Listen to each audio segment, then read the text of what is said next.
Liz Cheney, every member of that committee, Jamie Raskin, Kinzinger, Bennie Thompson, and the others, they need to answer for this. They need to answer for records that were destroyed, who ordered them destroyed, what was destroyed, because they destroyed these records. The Democrats controlled the House. Literally weeks before the Republicans took the House, not in this cycle, the cycle before, they started destroying records. And Louderback told me on my radio show, and told all of you, almost no video depositions exist except the ones that they wanted to exist. So why do you destroy mountains and mountains of data? It's called a cover-up, that's why.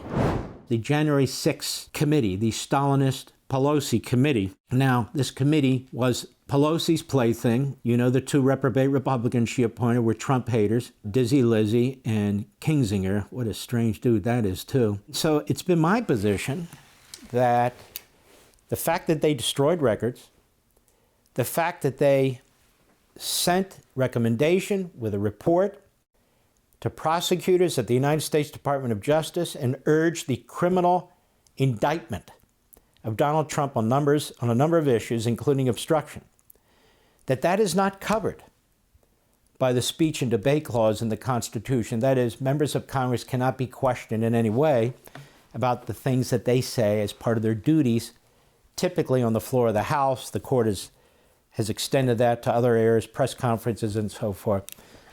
But if you're out of your lane, that is, there's really no congressional justification for what you're doing, and you are sending recommendations to another branch of government, the executive branch, and the criminal division and prosecutors at the Department of Justice with information, urging them to indict the former president who's running for president, that is not covered by the speech and debate clause in my view. And my view, I believe, is 100% correct. It's not a stretch. Now, that said, if there's exculpatory information for Donald Trump or anybody else who's been charged, and you don't provide it, and you have it as a committee, or you destroy it, even worse, and they destroyed a ton of data and information, then you've committed a crime. You've committed obstruction. And the Committee of Congress overseeing this now by Representative Loudermilk, he has said that obstruction statute is 18 U.S.C. 1512. Now, ironically, that's the same obstruction statute that they tried to use against Donald Trump and the January 6ers, and then the Enron statute. But in this case, it has more plausibility for reasons I don't need to get into. But the point is this.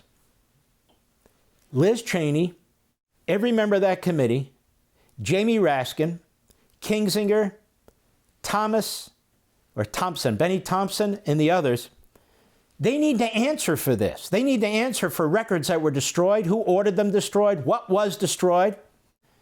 Because they destroyed these records. The Democrats controlled the House.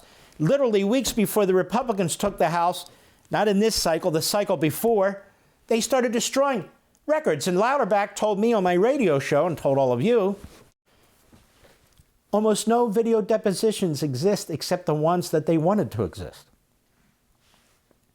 So why do you destroy mountains and mountains of data? It's called a cover-up, that's why, because you want to obstruct. And also, when you're tampering with evidence like this and witness testimony, it's called witness tampering. Witness tampering. And so once you've left the congressional bubble of speech and debate, and you're over here at the Department of Justice in the executive branch pushing for criminal charges against Donald Trump and others, you're no longer covered by speech and debate. You've left speech and debate. You're now in action, action, action right there in the heart of another branch of government. So this is very, very important.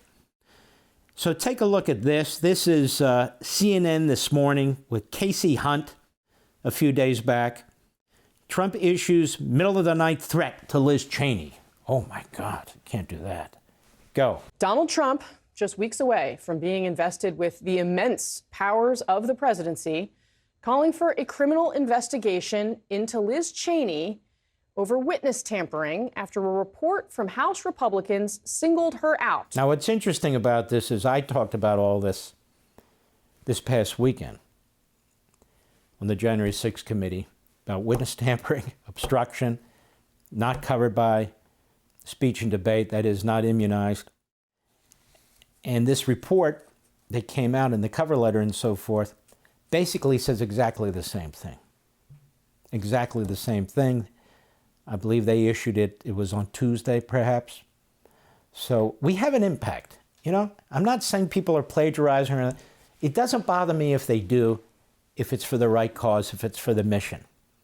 But there's been a lot of debate, well, congressmen can't be charged and committees can't be charged. They can, if they step outside the protective zone into another branch, literally trying to influence a criminal investigation for the purpose of having somebody indicted. That is not what the framers considered speech and debate on the floor of the House or the Senate, you know, yelling at the top of your lungs about something, defaming somebody, and so that's protected. You can't be sued for your official duties, but it's not your official congressional duty to be pushing for criminal charges against somebody in the other branch of government. Go. Accusing her of colluding with a witness on the January 6th committee and recommending she be investigated for possible criminal prosecution. The president-elect weighing in on Tuesday's report just 3 hours ago, saying this on his Truth social platform, quote, Liz Cheney could be in a lot of trouble based on the evidence obtained by the subcommittee, which states that numerous federal laws were likely broken by Liz Cheney, and these violations should be investigated by the FBI, end quote, 3:11 a.m. this morning. The president-elect there, referring to the report released yesterday by a Republican-controlled House. Republican-controlled House subcommittee. Do you ever hear them talk about Democrat-controlled House committee? Never. Democrat-controlled January 6th committee? Never. Go ahead. Alleging what it called, quote, the failures and politicization of the January 6th Select Committee, end quote.